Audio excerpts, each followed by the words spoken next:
천천히 마음을 모아 합독합니다. 로마서 12장 2절의 말씀 우리 합독합니다. 함께 읽겠습니다. 시작. 너희는 이 세대를 본받지 말고 오직 마음을 새롭게 함으로 변화를 받아 하나님의 선하시고 기뻐하시고 온전하신 뜻이 무엇인지 분별하도록 하라. 아멘. 시간 성가대 하나님께 영광의 찬양 올려드립니다.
아멘. 감사합니다. 우리 옆 사람이 이렇게 축복할까요? 하나님의 뜻이 임하기를 주님의 이름으로 축복합니다 라고 축복합시다. 하나님의 뜻이 여러분들에게 함께 임하시기를 주님의 이름으로 축복합니다. 혹시 뒤에 음향에 가능하시면 기도성 마이크를 좀 무트를 좀 걸어주셨으면 좋겠어요. 사람들은 저마다 자기의 생각과 자기의 가치관과 고집을 가지고 살아갑니다. 그러면서도 불구하고 반드시 타협해야 되는 순간들을 만나죠. 쉽게 설명하면 어부들은 물고기를 많이 잡고 싶어도 바다가 흘러가는 물길을 또는 날씨가 도와주지 않으면 물고기를 많이 낚지 못해요. 그래서 어부들은 늘 고민하는 건 이 바닷길을 어디로 나를 인도하시는지를 대한 고민을 하죠. 우리는 염전을 많이 해요. 늘 맑으면 좋을 거라고 생각하는데 또 그렇지가 않대요. 때를 따라 적당하게 비가 와야 또 깨끗한 소금이 오니까 내가 아무리 소금을 잘 낼 자신과 또는 욕심이 있어도 하늘이 도와주지 않으면, 하나님이 도와주지 않으면 안 되는 것처럼 말이죠. 우리의 믿음의 길도 이와 같습니다.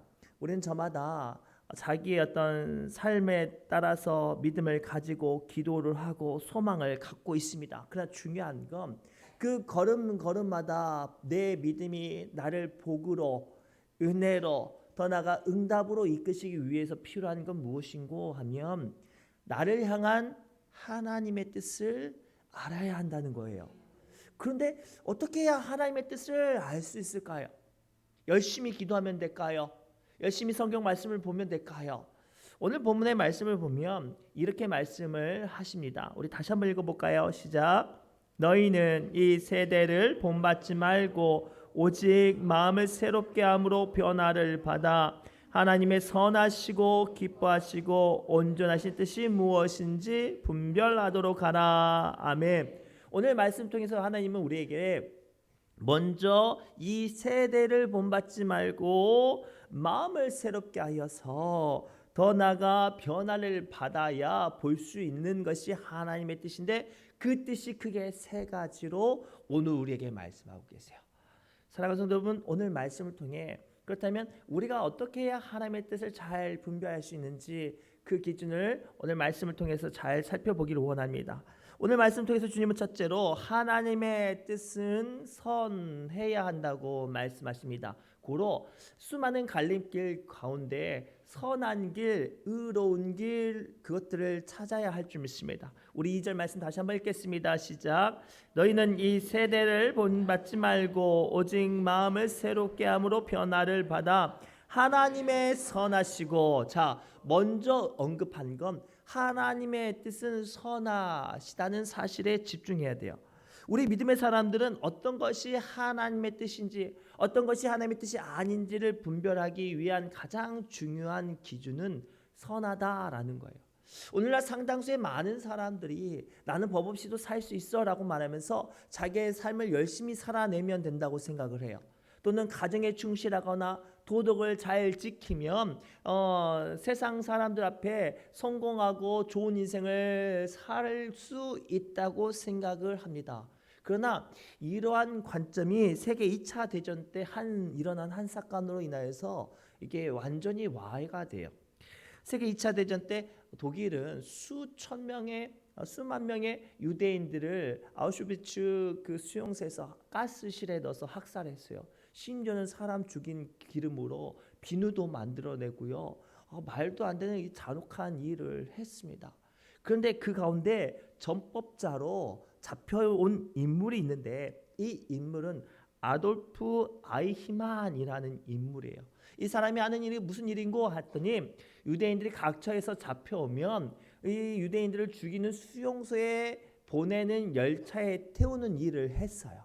그런데요, 이 사람은 공무원이라 매일 열심히 단 한 번도 병가 같은 것도 안 내고요, 열심히 출근해서 도장을 찍고 자기 일을 최선을 다해서 감독을 하고 서류에 올라온 유대인들을 한 명이나 빠졌는지 안 빠졌는지 일일이 다 헤아려 봤대요. 이 사람은요, 자기 일에 너무나도 충실했어요. 심지어는 가족에게도 너무나도 좋은 아빠였대요. 정시에 퇴근하면 아내를 돕고 자녀를 잘 살펴봤어요. 그리고 독일은 기독교 국가잖아요. 신앙심도 교회도 잘 다녔어요. 그런데 그 사람이 하는 일이 무엇이었다고요? 각처에서 잡혀온 수백만 명의 유대인들을 잡아 죽이는 수용소에 보내는 기차에 태워보내는 일들을 이 사람이 너무나도 열심히 했던 거예요. 그리고 그렇게 잡혀와서 죽임을 당한 유대인 숫자만, 확인된 유대인 숫자만 600만 명이 넘는 거예요. 문제는 이 사람이 잡혀서 예루살렘 재판장의 범법 재판장이 재판을 받는데 이렇게 말합니다. 저는요, 악한 삶을 살지 않았습니다. 저는 술도 즐겨하지 않고 음란과 쾌락과 못된 짓을 하지 않았습니다. 단 한 명도 유대인들을 제 손으로 죽여본 적이 없어요. 저는 매일 성실히 일했습니다. 저는 공무원이어서 나라가 시킨 일을 하루하루 열심히 감당했을 뿐입니다. 라고 고백을 했어요. 이 사람의 변론 앞에 여러분들은 어떻게 생각하세요? 성실하게 살았지만, 열심히 살았지만, 그러나 그 일은 사람을 죽이는 일이었어요. 재판관이 이렇게 말을 합니다. 당신의 범죄는 양심에 따라 말하지도 생각하지도 행동하지 않는 그것이 죄이기 때문에 당신의 죄값은 사형입니다. 라고 말하면서 교수형을 당했다고 합니다. 사랑하는 성도 여러분, 우리는 믿음의 사람으로서 늘 고민해야 돼요. 죄를 안 짓는 것만이 하나님의 뜻을 감당하는 게 아니에요. 그저 내 삶을 열심히 살고 악착같이 사는 것만이 하나님의 뜻을 분별하는 게 아니란 말이에요. 설령 내가 이 일을 하면 사람들에게 비난과 공격을 당하고 손해를 받을지언정 그것이 선한 일이라면 그때를 감당해내는 사람, 그 사람이 하나님의 뜻을 분별하는 사람인 줄 믿습니다. 이와 대표적인 사건이 마태복음 12장 9절 이하에 등장해요. 어떤 사건인가? 예수님께서 안식일에 대한 절기에 대한 설교를 쭉 하고 계시는데 한 바리새인이 예수님을 고발할 빌미를 얻기 위해서 한 회당으로 모시죠. 근데 그 회당에 누가 있었냐면 나면서부터 한쪽 팔이 마른 사람이 있었어요. 성전을 가고 싶은데 성전을 들어갈 수 없고 성경 말씀을 배우고 싶은데 말씀 배울 수 없으니까 회당에 들어와서 예수님의 말씀을 받으려고 하는데 손이 말라서 얼마나 불쌍해 보여요. 근데 그날은 안식일이었어요. 예수님은 사람을 고칠 수 있는 능력과 권세가 있었습니다. 그러나 그날이 무슨 날이었다고요? 안식일이었어요. 그런데 예수님께서는 내가 이 사람을 고쳐주면 그곳에 모인 수많은 바리새인들과 제사장들과 서기관들이 나를 공격하고 나를 고발하고 더 나아가 나를 몹살게 굴 것을 알았음에도 불구하고 예수님은 그 자리에서 그 나면서부터 손이 마른 사람을 고쳐주셨어요. 그러면서 뭐라고 말하냐면 하나님은 선을 행하는 것이 옳다라고 말씀하시면서 너희도 선을 행하라 라고 말씀하세요. 그 말씀을 마태복음 12장 9절부터 13절까지 주님이 말씀하시는데 함께 천천히 읽겠습니다. 시작. 거기에서 떠나 그들의 회당에 들어가시니 한쪽 손 마른 사람이 있는지라 사람들이 예수를 고발하려 하여 물어 이르되, 자, 의도적으로 예수님을 고발하려고 함정을 팠어요. 예수님께서 모르셨을까요? 알았어요. 근데 이 사람들이 고발하려고 예수님을 이렇게 비꼬면서 말을 하지요. 함께 읽겠습니다. 시작. 안식일에 병 고치는 것이 옳으니까. 자, 여러분들에게 질문합니다. 여러분들 고발할 사람들이 지금 뒤에 있어요. 그러면 병 고칠 자신 있나요? 선뜻하기 어려울 거예요. 그런데요, 그 밑에 한번 볼까요? 자, 11절입니다. 예수께서 이르시되 너희 중에 어떤 사람이 양 한 마리가 있어 안식일에 구덩이에 빠졌으면 끌어내지 않겠느냐. 또 밑으로 사람이 양보다 얼마나 더 귀하냐. 그러므로 안식일에 선을 행하는 것이 옳으니라 하시고, 그리고 그 자리에서 어떻게 해요? 이에 그 사람에게 이르시되 손을 내밀어 하시니 그가 내밀매 다른 손과 같이 회복되어 성하더라. 이게 예수님께서 오늘 우리에게 삶으로 행함으로 보여주셨어요. 오늘날 상당수의 많은 사람들은 선을 행해야 된다는 사실을 알아요. 그러나 그것이 내 이익과 반하다면 또는 그것이 내게 손해가 되어지거나 나를 어렵게 한다면 상당수의 많은 사람들은 그 일을 외면하려 하죠. 그러나 오늘 주님은 분명히 말씀하세요. 설령 그 일로 공격을 당하고 어려움을 당하고 또는 손해를 볼지라도 우리 믿음의 사람들은 어떻게 해야 된다고요? 선을 행하는 것이 옳다라고 말씀하셨어요. 고로 오늘 우리가 하나님의 뜻인지 아닌지 분별하기 위해선 중요한 건 이게 내게 이익이 되는지 그렇지 않은지, 손해가 되는지 그렇지 않은지가 아니라 하나님 보시기에 선한지 보시고, 하나님께서 보시기에 선하다면 그 일은 어떠한 일이든지 감당해 내시기를 주님의 이름으로 축복합니다. 그다음에 두 번째, 그러면 하나님의 두 번째 뜻을 분별하는 기준은 무엇일까요? 주님이 기뻐하시는 것을 해야 합니다. 오늘 2절 말씀 다시 한번 읽겠습니다. 시작. 너희는 이 세대를 본받지 말고 오직 마음을 새롭게 함으로 변화를 받아 하나님의 선하시고 기뻐하시고. 잠깐만요. 자, 선한 일, 착한 일, 좋은 일은 선택하기는 분별하기는 굉장히 쉬워요. 그런데 하나님의 기뻐하시는 일이 뭘까요? 하나님의 기뻐하시는 일을 찾는 건 생각보다 어렵죠. 그래서 한 걸음 더 나아가 주님께서 말씀하신 거예요. 그렇다면 어떻게 해야 하나님의 기뻐하신 뜻을 발견하고 분별할 수 있을까요? 이것들을 대표적으로 잘 설명하는 사건이 누가복음 10장에 등장하는 선한 사마리아 사건이에요.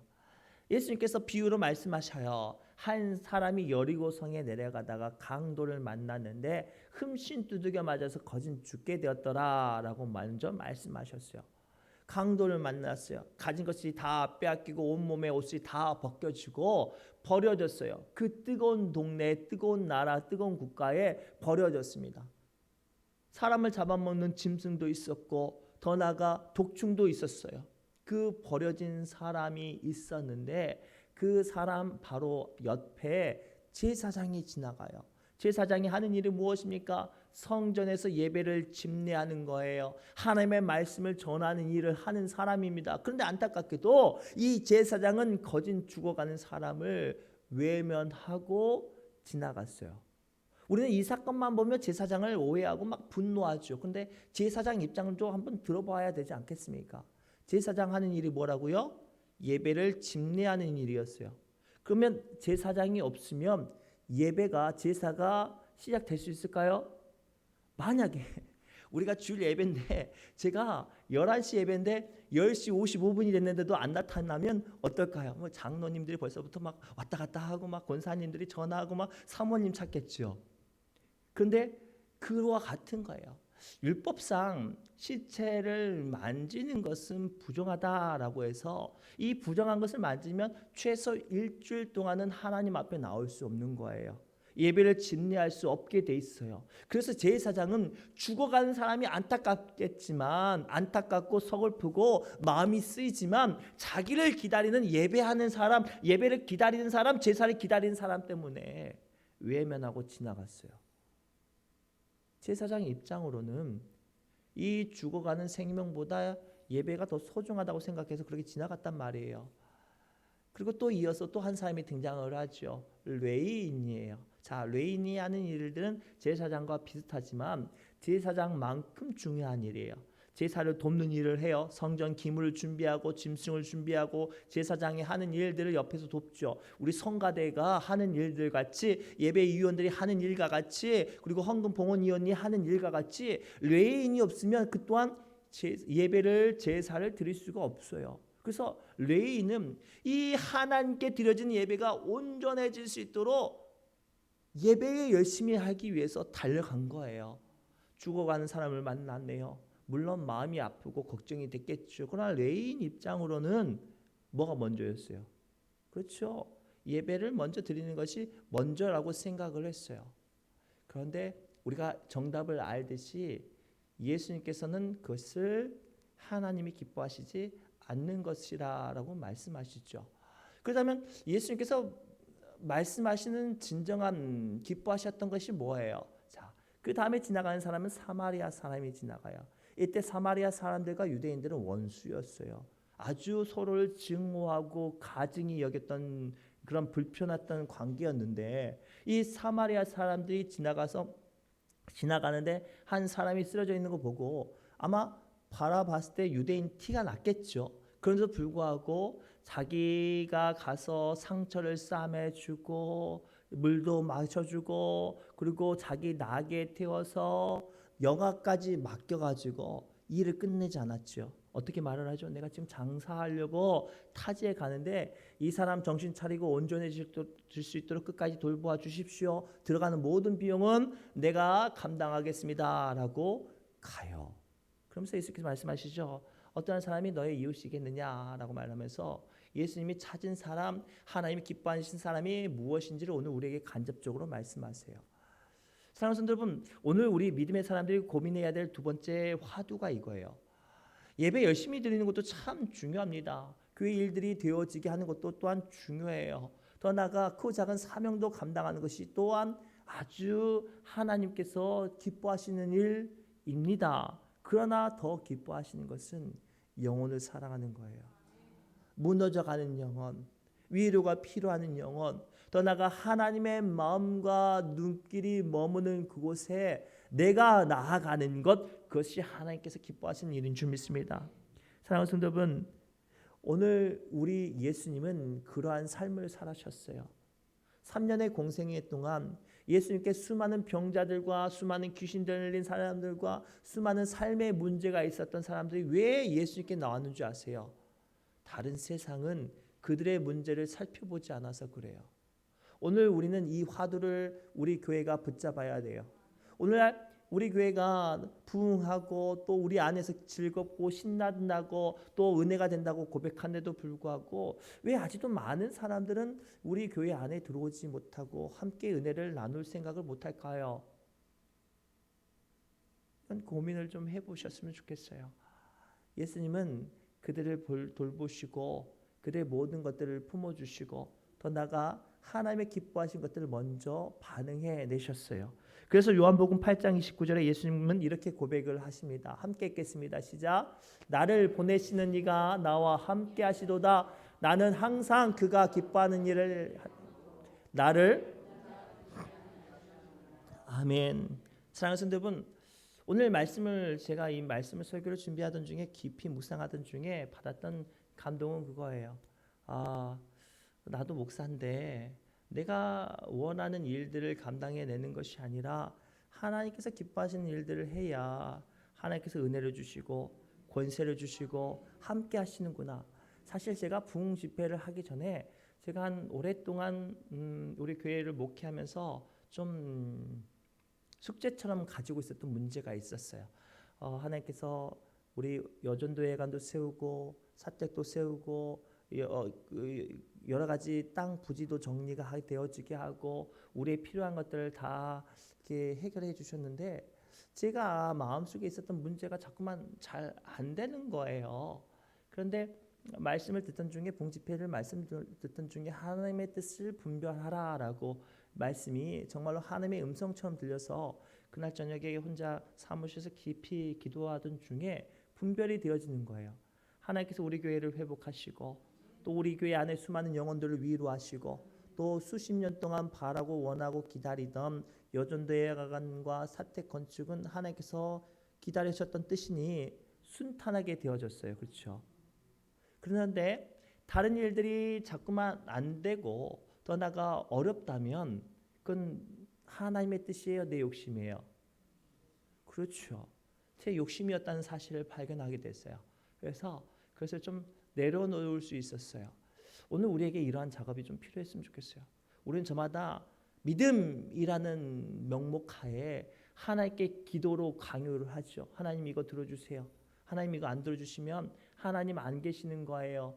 하나님 이것 좀 들어주셔야 해요 라고 기도할 때가 많아요. 아니에요. 하나님의 기뻐하신 뜻을 구하십시오. 야고보 사도는 이렇게 말을 하지요. 구하여도 받지 못하면 정욕으로 쓰려고 잘못 구함이라 라고 말을 하고 있어요. 그리고 우리가 이제부터 기도할 때 또는 크고 작은 사명을 감당할 때 내 감정과 혈기와 내 생각으로 감당해내는 것이 아니라 주님의 마음으로 하나님이 기뻐하시는 것들을 찾고 감당해내는 좀 더 성숙한 우리 신의종합교회 성도들 또 저와 여러분들 되시기를 주님의 이름으로 축복합니다. 마지막으로 무엇이 있을까요? 마지막으로 하나님의 뜻은 주님의 온전하신 뜻을 발견하는 데 있습니다. 오늘 2절 말씀 처음부터 끝까지 다시 한번 천천히 읽겠습니다. 시작.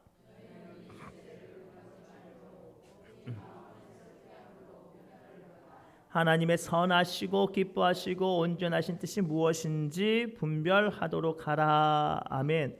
오늘 우리 세 번째 말씀을 좀 깊게 이해하기 위해서는 하나님의 뜻은 한 장면이나 한 시대나 한 공간에 종속되어 있지 않다는 사실을 깨달아야 해요.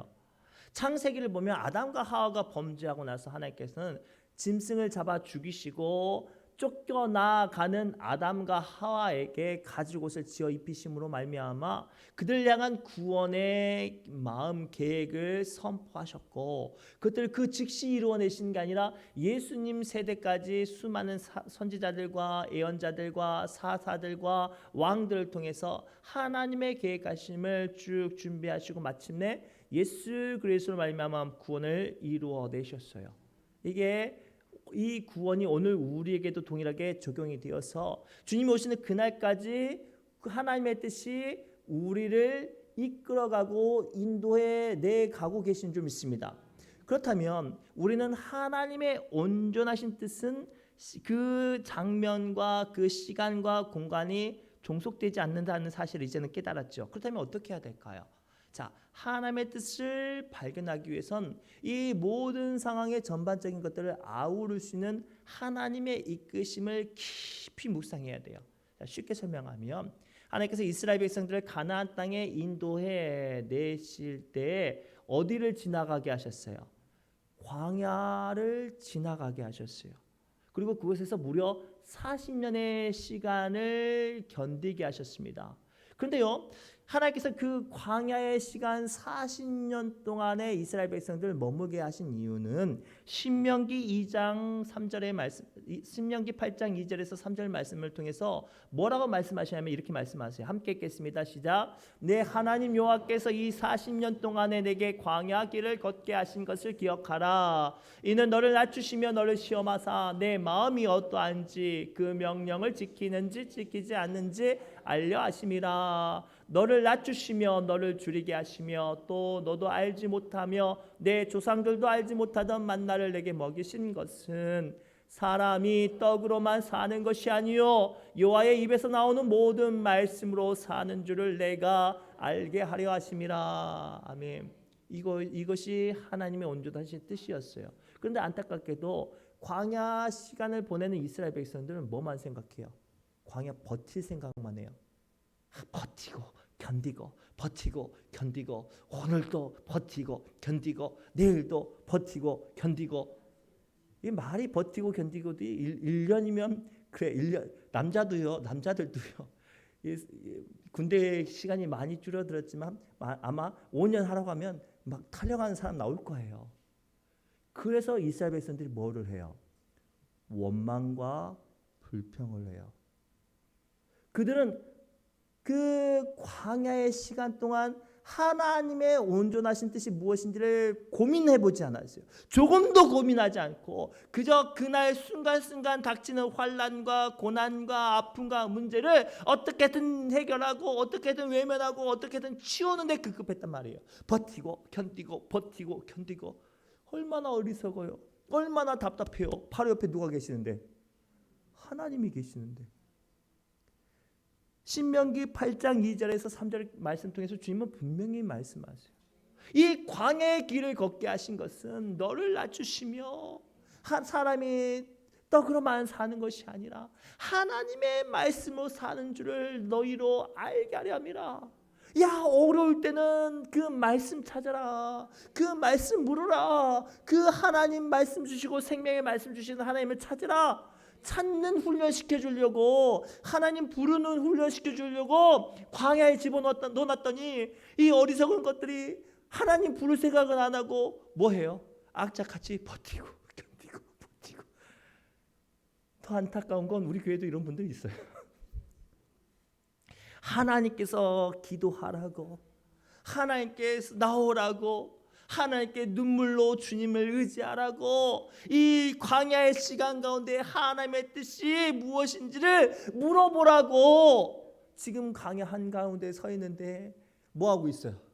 버티고 견디고 버티고. 그러니 뭐예요? 마음도 무너지고 믿음도 무너지고 심령도 무너지고 다 무너지는 거예요. 그런 사람들이 꼭 나중에 이런 말을 해요. 하나님 없다고. 불러는 봤어요. 찾아는 봤어요. 하나님의 말씀 붙잡기는 했어요.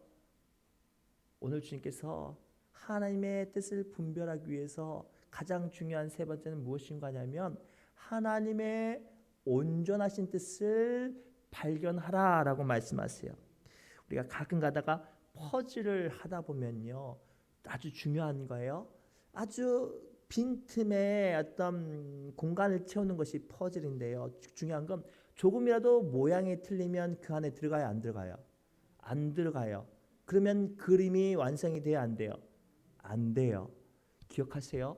우리는 인생 가운데 필요한 것들이 참 많아요.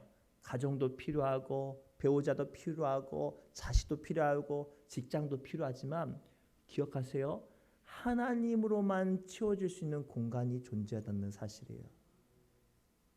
그런데 세상에 많은 사람들은 그 공간을 채우지 못해서 오늘 또 공허한 것들로 헤매이지만 우리는 그 답을 찾으려고 나왔어요. 그러면 하나님으로 채우셔야지 왜 또 세상 사람들처럼 버티고 견디려고 하세요. 오늘 주신 말씀을 통해서 선포합니다. 하나님의 온전하신 뜻을 이 광야 길에 서 있는 동안 찾으셨으면 좋겠어요. 여러분들 그 마음에 공허하고 답답하고 눈물겹고 한탄스러운 그 자리를 주님을 모심으로써 채워지는 발견되어지는 귀한 비밀들이 열리기를 주님의 이름으로 축복합니다. 특별히 하나님의 사랑을 찾으시기 바랍니다. 아무리 힘들고 어려울지라도 주의 사랑을 찾고 의지하는 자에게는 부르짖는 자에게는 우리 주님께서 반드시 응답하시리라 믿습니다. 기도합니다. 하나님 이 시간 그 작은 약함과 인생의 폭풍 가운데 주님의 뜻을 묻는 믿음의 권속들 이 시간 예배 자리에 나와 하나님 앞에 섭니다. 저마다 공허하고 답답하며 허무한 것들이 가득하지만 그 하나님으로만 채워질 수 있는 그 공간에 주님께 물으며 주의 말씀으로 치우며 주님의 손길로 채워지게 하여 주옵소서. 모든 말씀 예수님의 이름으로 간절히 기도드리옵나이다. 아멘. 우리 새노래 찬양지 198번 하나님의 사랑을 사모하는 자 우리 찬송하며 기도의 자리로 나갑니다.